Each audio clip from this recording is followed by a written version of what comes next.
Hello, everyone. Pastor George here today with our Theolog Culture Thursdays, keeping the theme on Christmas carols. And today I get to talk about one of my least favorite carols of the ones that I will sometimes listen to, which is Silent Night. I don't like Silent Night that much. I think there's a lot to commend it. Like, it sounds nice and it's pretty or whatever.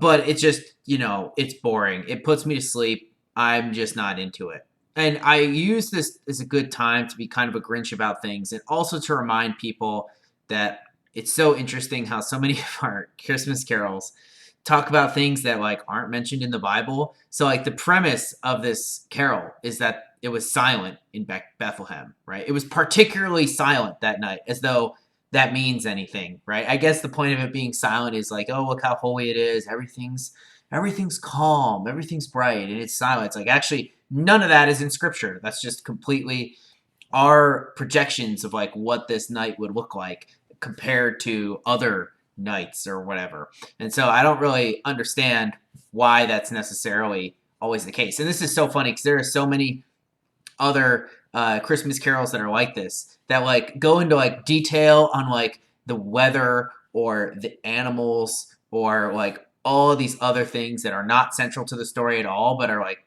for whatever reason important parts of of these carols, and that's like fine or whatever.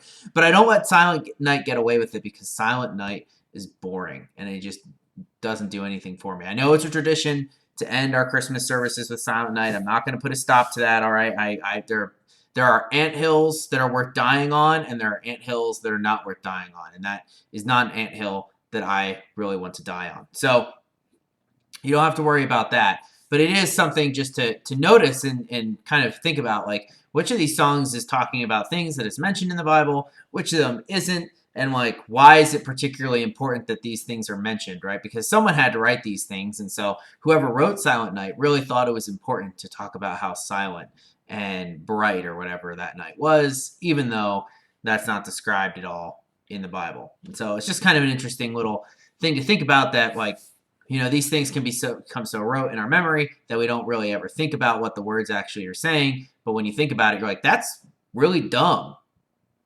All right, I'll see you guys tomorrow for some good questions. Peace out.